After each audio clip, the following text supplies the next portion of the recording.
করো বাগদাদে দাঁড়ায়া, হায় হায় নজর করো মায়া বাগদাদে সইয়া, ভাজা ডিমে তাজা বাচ্চা দিল রে ফুটায়া, আমার বড় পীরাও ভাজা ডিমে হায় হায় বড় পীরকে সম্মান করে কাতারে দাঁড়ায়া, হায় হায় বড় পীরকে সম্মান করে কাতারে দাঁড়ায়া, ভাজা ডিমে তাজা বাচ্চা দিল রে ফুটায়া, আমার বড় পীর ভাজা ডিমে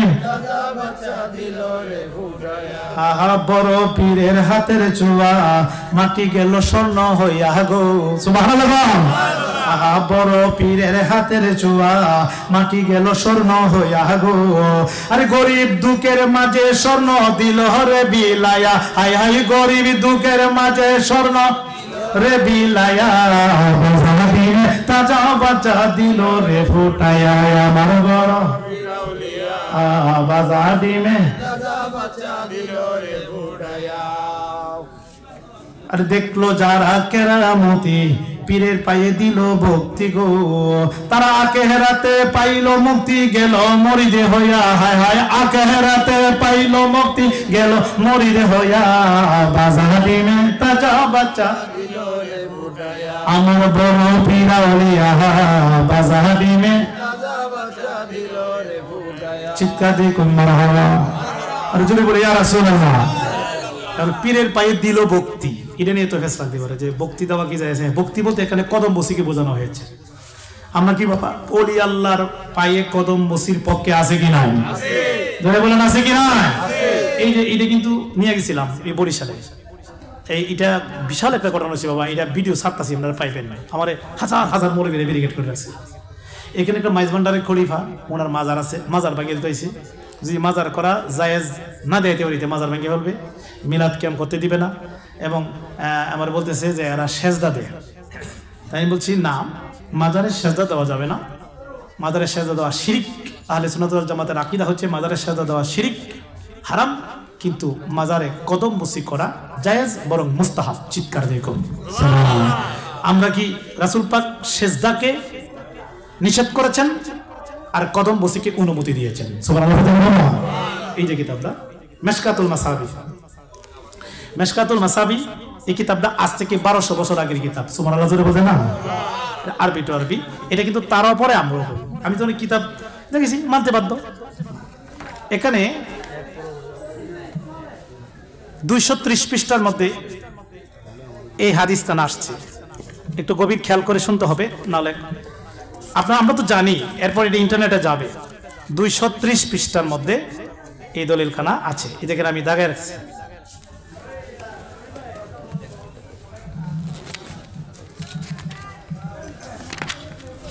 এই দেখছেন দাগাই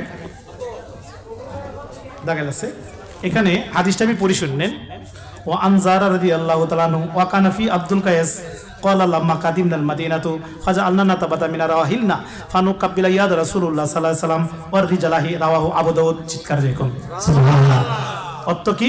হযরত জারা রাদিয়াল্লাহু থেকে বর্ণিত, আব্দুল কায়েস গোত্রের কিছু লোক মদিনা শরীফ থেকে নবীজির কাছে আসলেন, মানে কিছু সাহাবী আসলেন, এসে জাজ্জার উট থেকে নামলেন। আগে তো উটতে চলাফেরা করত, উট থেকে নেমে কি করলেন? হ্যাঁ, নাতাবাদার মিনার রাওয়াহিন্না, তারা উঠ থেকে নেমে কি করলেন? ফানু কাব্বিলু, তারা চুমু দিলেন। কোথায়? ইয়াদা রাসূলুল্লাহ সাল্লাল্লাহু আলাইহি ওয়াসাল্লাম, রাসূল পাকের হাত মোবারকে। কে? সাহাবীরা। সাহাবীরা যারা উঠ থেকে নামলেন, নেমে রাসূল পাকের হাত মোবারকে চুমা দিলেন। এবং ওয়ার রিজালাহি রাহু আবু দাউদ, এমন কি রাসূল পাকের পা মোবারকে চুমা দিলেন। সুবহানাল্লাহ। আচ্ছা, তাহলে এখন আপনারা বলেন, এরা এখানে বামার ঢুকাই কয় কি যে না, কদম বসি করা মুস্তাহাব, ঠিক আছে, তবে না করাটা ভালো। কেন? কদম বসি করতে গিয়ে শিরকের সম্ভাবনা আছে, কারণ মাথা নত হয়ে যায়। আচ্ছা, এখন আপনারা বলেন, আচ্ছা নবীজির যে সাহাবীরা কদম বসি করছে, আপনারা বলেন তো সাহাবীরা কি মাথা নত হয় নাই? আচ্ছা, মাথা নত ছাড়া কি এরা কদম বসি করতেছে? এখন মাথা নত হইলে যদি শিরিক হইতো, বর্তমান মোল্লারা কি শিরিকের সংখ্যা বেশি বুঝে না আমার নবী বেশি বুঝে? নবীজির সামনে যে সাহাবা ইকরাম দলের দল নবীজির হাত মোবারকে পা মোবারকে চুমা দিল, কদম বসি করলো, যদি শিরক হইতো রাসূল পাক নিষেধ করতেন। না না না, তোমরা কদম বসি করিও না, কদম বসি করলে শিরিক হবে, মাথা নত হয়ে যায়। এই কথা রাসূল পাক বলল বলং এই কথা না বলে উনি অনুমতি দিয়েছেন, হ্যাঁ সেজদা করো না কিন্তু কদম বসি করো, চিৎকার দিয়ে করো। তাহলে এটার ব্যাখ্যায় ইমাম নববী লিখেছেন, মা বাপ উস্তাদ পীর মুর্শিদ বুজুর্গারে দিন আল্লাহ ওয়ালা লোক যারা আছেন তাদের হাতে এবং পায়ে চুমু দেওয়া, কদম বসি করা মুস্তাহাব, সবের কাজ, চিৎকার দিয়ে করুন। এখন আমরা যে ওলি আল্লাহর মাজারে চুমা খাই, প্রশ্ন আসতে পারে যে এখন ওলি আল্লাহর মাজার চুমা খাই, এখান তো ওনার হাত পাও জাহিরি ভাবে নাই, আমরা চুমা খাই কেন? আমরা কিন্তু ওলি আল্লাহর মাজারে চুমা খাই কারণ মাজার মধ্যে একটা গিলাফ থাকে, মাজার মধ্যে একটা চাদর থাকে, এই চাদরের মধ্যে আমরা চুমা দিই। কথা ঠিক না ভাই? আচ্ছা বাবা, এই যে বাজারটা আছে, এই বাজার থেকে যদি আমি 1 গজ কাপড় আনি, কাপড় যদি 2 টুকরা করি, আধা গজ কাপড়তে যদি আমি টেলিভিশন রাখি, আর আধা গজ কাপড়তে যদি আমি কোরআন শরীফ রাখি, একই দোকানের কাপড় একই টাকা দিয়ে কিনা, কিন্তু অর্ধেক দিয়ে আমি টেলিভিশন রাখলাম, অর্ধেক কাপড় দিয়ে আমি কোরআন শরীফ রাখলাম। এখন বলেন বাবা, টেলিভিশনের কাপড়টা যদি পায়ে লাগে আপনারা কি সালাম করবেন? কিন্তু কোরআন শরীফের কাপড় যদি পায়ে লাগে সালাম করবেন না। কারণ কি? কোরআন দামি,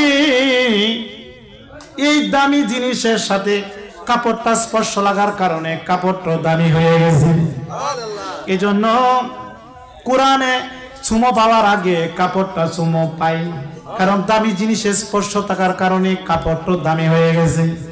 বাবারা গো, আল্লাহর ওলিরা, আল্লাহর মাহবুব, আল্লাহর বন্ধু, আল্লাহর বন্ধুরা যে কাপড়টা ডাইকা রাখে, এই কাপড়টা ওলির খাতিরে কাপড়টা দামি হয়ে গেছে।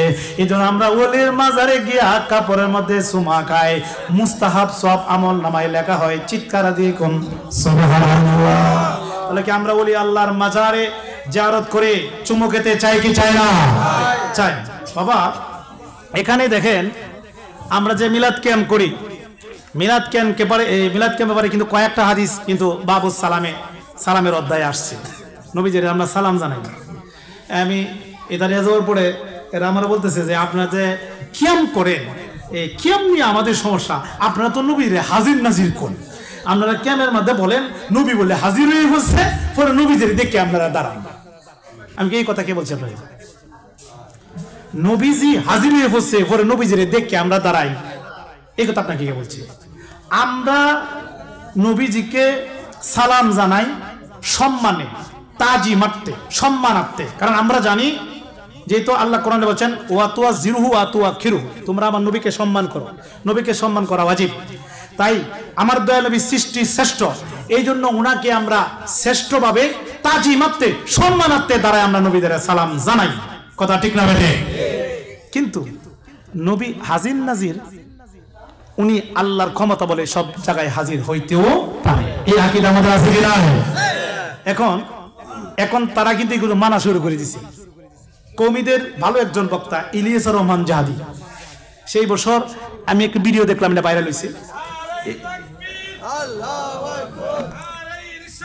নারায়ে তাকবীর, নারায়ে রিসালাত, বদল বাবার আগমন, বদল বাবার আগমন, নারায়ে তাকবীর, রবি বাবার আগমন, সদল বাবার আগমন, নারায়ে তাকবীর, নারায়ে তাকবীর, আল্লাহু আকবার, নারায়ে রিসালাত, ইয়া রাসূলুল্লাহ, আল্লাহর ওলির আগমন, শুভেচ্ছা স্বাগতম, আমাদের রেজবির আগমন, শুভেচ্ছা স্বাগতম, শুভেচ্ছার স্বাগতম, আমাদের রেজবির আগমন, আমাদের রেজবির আগমন, শুভেচ্ছা স্বাগতম, অর্ণপুরের পক্ষ থেকে লাল গোলাপ শুভেচ্ছা।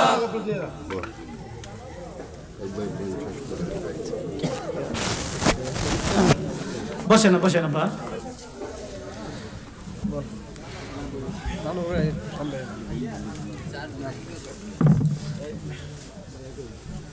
ইলিয়াসুর রহমান জিহাদির কথা বলতেছিলাম, এটা ইলিয়াসুর রহমান জিহাদি, সে একটা ভিডিওতে বলছে, এটা ভাইরাল হয়েছে, যে আপনারা কেহ মিলাদ ক্যাম্পের বিরোধিতা করবেন না, এ বলতেছে।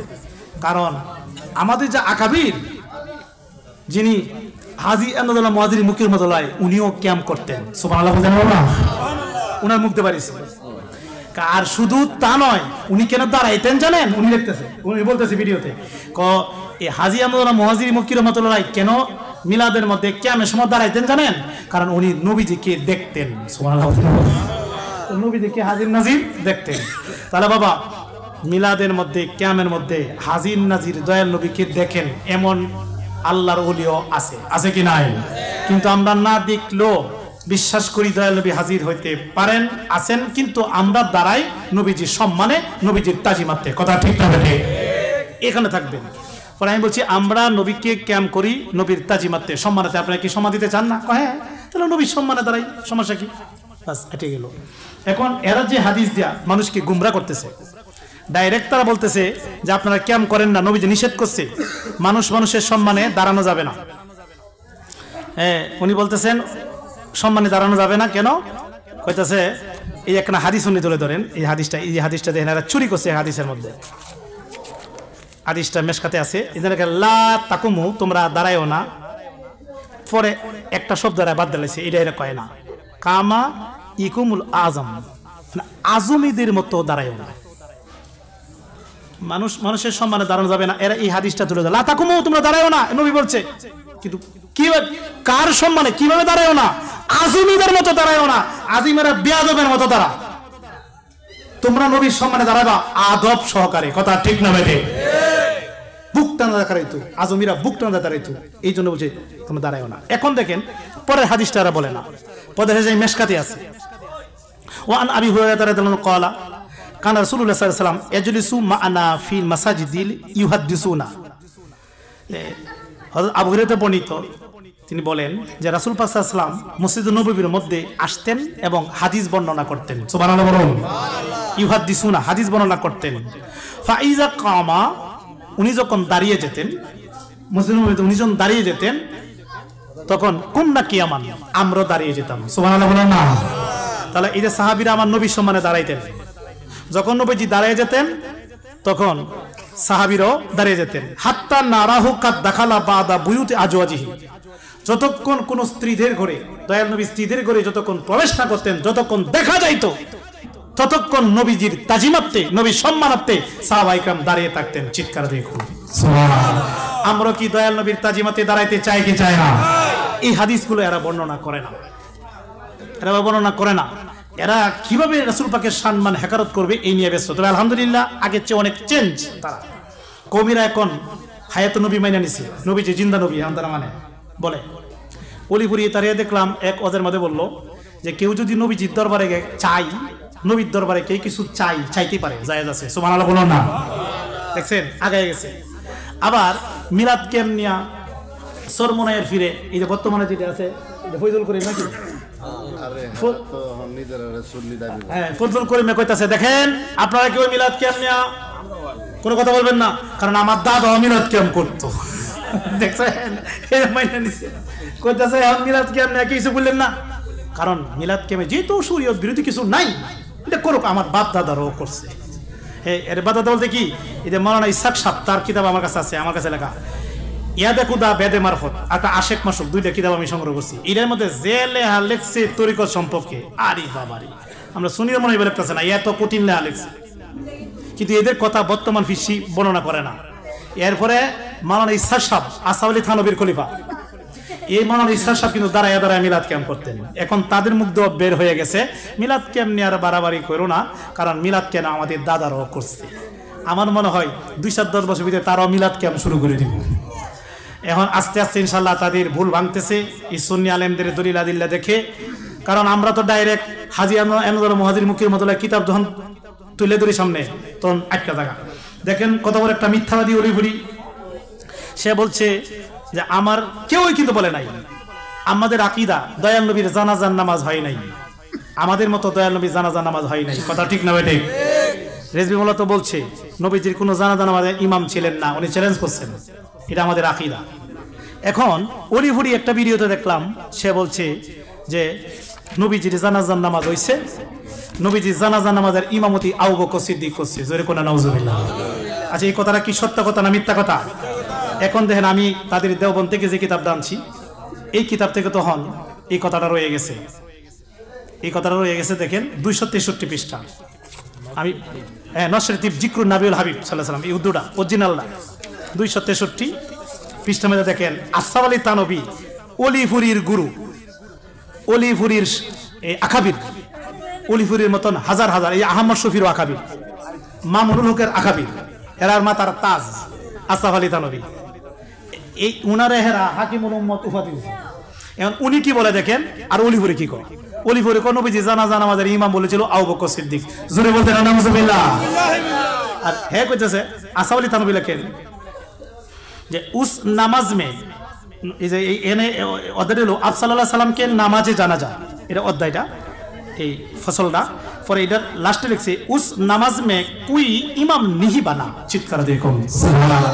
রাসূল পাক সাল্লাল্লাহু আলাইহি সাল্লামের জানাজায় যতগুলা গ্রুপ আইছে, বড়দের একটা টিম, ছোটদের একটা টিম, মহিলাদের একটা টিম, ফেরেশতাদের টিম, এভাবে একটা গ্রুপের খুব দলের দল আইছে, আর নবীজির চতুর্দিকে তাওয়াফ করছে, দুরুদ ও সালাম পড়ছে। কিন্তু এরপরে উনি লিখছেন উস যতগুলা দল হয়ে আসছে, যতগুলা গ্রুপ আসছে, উস নামাজ মে কুই ইমাম নেহি বানা, যতগুলা গ্রুপ আছে একটা গ্রুপের ইমাম ছিল না, চিৎকার দিয়ে কম সুবহানাল্লাহ। অর্থাৎ ইমাম নাই, এই জানাজার কোনো ইমাম বিহীন জানাজা।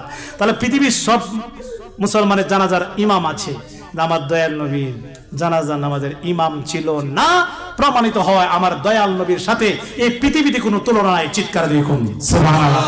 আমি ভাইজান কিবলা কি বসে আলোচনা বেয়াদবি, তবে একটা পয়েন্ট তুলে ধরছি, কেন দয়াল নবী জানাজা নামাজ হয়নি। দয়াল নবী জানাজা হয় না তিন কারণে, তিন কারণে নবী যে জানাজা নামাজ হয় নাই, এটা আমি তুলে ধরছি।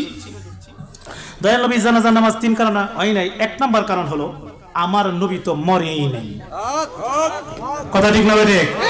বলেন জানাজার নামাজ কি জিন্দা লোকের না মরা লোকের? তো নবী তো মরেই নাই, জিন্দা লোকে জানাজা নামাজ হয় না।